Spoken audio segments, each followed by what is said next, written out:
ओम नमः शिवाय। जय श्री शंभु। हरे कृष्णा। आप सभी को आषाढ़ अमावस्या की हार्दिक शुभकामनाएं। आज सुनेंगे आषाढ़ अमावस्या व्रत कथा। तो प्रेम से बोलिए शिवजी माता पार्वती की जय, लक्ष्मी नारायण की जय। जय श्री हरि। हिंदू धर्म में अमावस्या तिथि का विशेष महत्व होता है। साल में कुल 12 अमावस्याएँ होती हैं। हर अमावस्या का अलग अलग नाम और अलग अलग महत्व होते हैं। वैसे ही आषाढ़ मास की अमावस्या बेहद ही खास है। इस अमावस्या को हलहारिणी अमावस्या और दर्श अमावस्या के नाम से भी जाना जाता है। इस साल आषाढ़ अमावस्या 25 जून 2025 दिन बुधवार को रखा जा रहा है। इस दिन पवित्र नदियों में स्नान करके सूर्यदेव को अर्घ्य दिया जाता है, दान पुण्य किए जाते हैं और पितरों के निमित्त श्राद्ध और तर्पण किए जाते हैं। हलहारिणी अमावस्या अर्थात आषाढ़ अमावस्या के दिन इस दिन हल की पूजा की जाती है।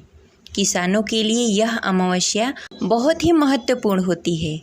किसान भगवान से प्रार्थना करते हैं कि हमारे खेतों में अन्न की कोई कमी न हो और हम उसी अन्न से अपने जीवन की सभी प्रकार की आवश्यकताओं की पूर्ति कर सकें और भगवान हमारी हर इच्छाओं को पूर्ण करें।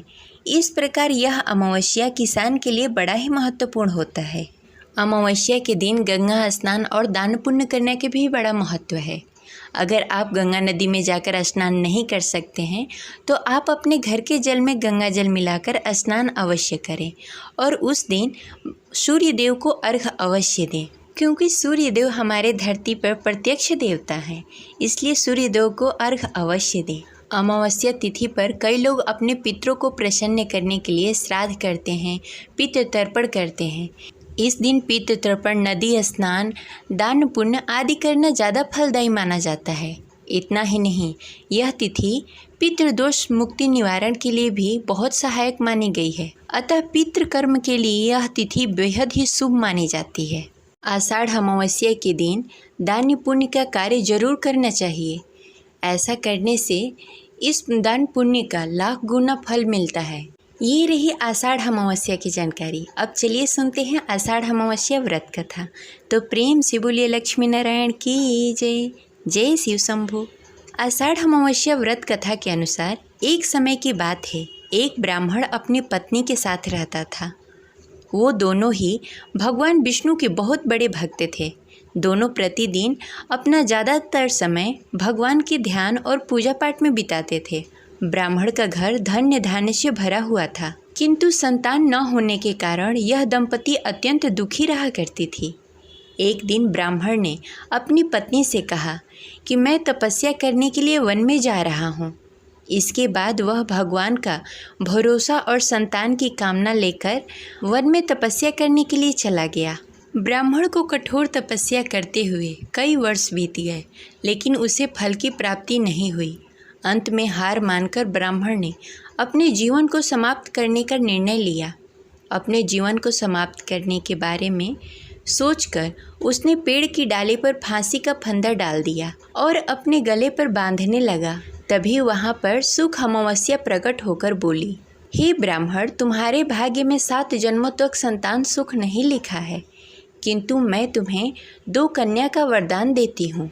तुम अपनी एक कन्या का नाम अमावस्या रखना और दूसरी का नाम पूनम रख देना। तुम अपनी स्त्री से कहना कि वह 1 वर्ष तक सुख अमावस्या का व्रत रखे और अमावस्या के दिन 1 कटोरी चावल भरकर उस पर दक्षिणा रखकर दान कर देना। सुख अमावस्या की बातें सुनकर ब्राह्मण घर आ गया और ये पूरा वृत्तांत अपनी पत्नी को सुनाया। सुख अमावस्या के आदेशानुसार ब्राह्मणी ने व्रत रखना प्रारंभ कर दिया।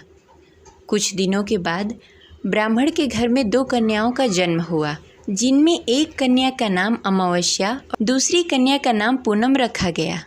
जब ब्राह्मण की दोनों बेटियां बड़ी हो गई तो ब्राह्मण ने उसका विवाह कर दिया। बड़ी बहन अमावस्या धार्मिक प्रवृत्ति की थी। वह काफ़ी समय तक भगवान की पूजा और धर्म कर्म में व्यतीत करती थी। अमावस्या के घर में सुख समृद्धि का भंडार था, पर छोटी बहन के घर में दरिद्रता छाई हुई थी। जब बड़ी बहन अमावस्या को अपनी छोटी बहन पूनम के बारे में पता चला तो वो बड़ी दुखी हुई। तब अमावस्या अपनी बहन के लिए ढेर सारा सामान लेकर उससे मिलने गई। छोटी बहन के घर पे पहुंचकर अमावस्या ने उसे 1 वर्ष तक सुख अमावस्या का व्रत करने के लिए सलाह दी। साथ ही अमावस्या ने व्रत की विधि पूर्वक करने के बारे में पूनम को बताते हुए ये भी कहा कि तुम 1 वर्ष तक सुख अमावस्या का व्रत करना और 1 कटोरी में चावल भरकर उसे दान कर देना। ऐसा करने से तुम्हारे सभी कष्ट दूर हो जाएंगे और घर में सुख समृद्धि आएगी। पूनम ने अपनी बहन की बात को मानते हुए बिल्कुल ऐसा ही किया, जिसके बाद 1 साल के भीतर पूनम का घर धन्य धान्य से भर गया और उसके घर में एक बेटे ने जन्म लिया। इस प्रकार जो भी विधि पूर्वक सुख अमावस्या का व्रत करता है उसके घर में सुख समृद्धि आती है। इस प्रकार यह अमावस्या व्रत कथा संपन्न हुई। तो अब सुनते हैं अमावस्या की दूसरी कथा। अमावस्या की दूसरी कथा के अनुसार एक नगर में एक गरीब ब्राह्मण परिवार रहता था, जिसमें पति पत्नी और उसकी एक पुत्री थी। उसका जीवन सामान्य ही चल रहा था। जैसे जैसे वर्ष बीतते गए उसकी पुत्री भी धीरे धीरे बड़ी होती गई। बड़ी उम्र के साथ उसमें स्त्री के गुणों का भी विकास होने लगा। वह देखने में अत्यंत ही सुंदर, सुशील और सर्वगुण संपन्न थी, लेकिन गरीब होने के कारण उसका विवाह नहीं हो पा रहा था। एक दिन उस ब्राह्मण के घर एक साधु महाराज पधारे। ब्राह्मण पुत्री की सेवा से साधु महाराज का मन बहुत प्रफुल्लित हो गया और प्रसन्न हुए। उन्होंने कन्या को लंबी उम्र का आशीर्वाद दिया। साथ ही यह भी बताया कि उसके हथेली में विवाह योग रेखा नहीं है। इस बात से चिंतित होकर दीन ब्राह्मण ने साधु से इसका उपाय पूछा। कन्या ऐसा क्या करे कि उसके हाथ में विवाह योग बन जाए।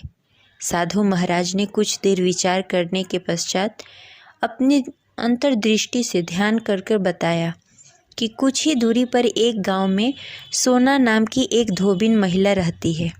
अपने बेटे और बहू के साथ रहती है, जो कि बहुत ही आचार विचार एवं संस्कार संपन्न तथा पतिव्रता स्त्री है। यदि यह सुकन्या उस धोबिन की सेवा करे और वह महिला इसकी शादी में अपने मांग के सिंदूर लगा दे तथा उसके बाद इस कन्या का विवाह हो जाएगा, तो इस कन्या का वैद्य योग मिट सकता है। साधु ने यह भी बताया कि वह महिला कहीं बाहर आती जाती नहीं है। यह बात सुनकर ब्राह्मणी ने अपनी बेटी से धोबिन की सेवा करने का प्रस्ताव रखा। अगले दिन से कन्या प्रातःकाल ही उठकर सोना धोबिन के घर जाकर साफ सफाई एवं अन्य कार्य करके अपने घर वापस आने लगी। एक दिन सोना धोबिन अपनी बहू से पूछती है कि तुम तो सुबह ही उठकर सारे काम कर लेती हो और पता भी नहीं चलता। बहू ने कहा, माँ जी, मैंने तो सोचा कि आप ही सुबह उठकर सारे काम खुद ही खत्म कर लेती हैं। मैं तो देर से उठती हूँ। यह सब जानकर दोनों सास बहू घर की निगरानी करने लगी कि कौन है जो सुबह घर में आकर सारा काम करके चला जाता है। कई दिनों के बाद धोबिन ने देखा कि एक कन्या मुंह ढककर अंधेरे में घर में आती है और सारे काम करने के बाद चली जाती है। जब वह जाने लगी तो सोना धोबिन ने उसका पैर पकड़ लिया और पूछने लगी कि आप कौन हैं और इस तरह छुपकर मेरे घर में चाकरी क्यों करती हैं। तब कन्या ने साधु द्वारा कही गई सारी बातें बताई। सोना धोबिन पति परायण थी, अतः उसमें तेज था। वह तैयार हो गई। सोना धोबिन के पति थोड़ा अस्वस्थ थे। उसने अपनी बहू से अपने लौटकर आने तक घर पर ही रहने को कहा। सोना धोबिन ने जैसे ही अपने मांग का सिंदूर उस कन्या के मांग में लगाया तो सोना धोबिन का पति मर गया। उसे इस बात का पता चल गया। वह घर से निराजल ही चली थी। यह सोचकर कि रास्ते में कहीं पीपल का पेड़ मिलेगा तो उसे भंवरी देकर उसकी परिक्रमा करके ही जल ग्रहण करेगी। उस दिन अमावस थी। ब्राह्मण के घर मिले हुए पुआ पकवान की जगह उसने ईंट के टुकड़ों से 108 बार भंवरी देकर 108 बार पीपल के पेड़ की परिक्रमा की और उसके बाद जल ग्रहण किया। ऐसा करते ही उसके पति के मृत शरीर में वापस जान आ गई। धोबिन का पति फिर से जीवित हो उठा। इसीलिए सोमवती अमावस्या के दिन से शुरू करके जो व्यक्ति हर अमावस्या के दिन भंवरी देता है उसके सुख और सौभाग्य में वृद्धि होती है। पीपल के पेड़ में सभी देवताओं का वास होता है, अतः जो व्यक्ति हर अमावस्या को न कर सके वह सोमवारी अमावस्या के दिन यह अवश्य करे। वह सोमवार के दिन पड़ने वाली अमावस्या के दिन 108 वस्तुओं की भौंरी देकर सोना धोबिन और गौरी गणेश का पूजन करता है। उसे अखंड सौभाग्य की प्राप्ति होती है। ऐसी प्रचलित परंपरा है कि पहले सोमवारी अमावस के दिन धान, पान, हल्दी, सिंदूर और सुपारी की भौंरी ही देनी चाहिए।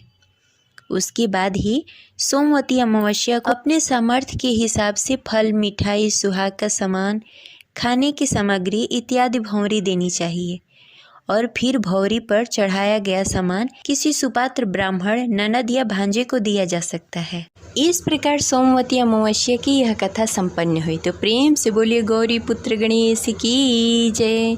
जय शिव शंभु। इस प्रकार यह अमावस्या व्रत कथा संपन्न हुई। तो प्रेम से बोलिए ओम नमः शिवाय। जय शिव शंभु। मिलते हैं अगले वीडियो में, तब तक के लिए हर हर महादेव।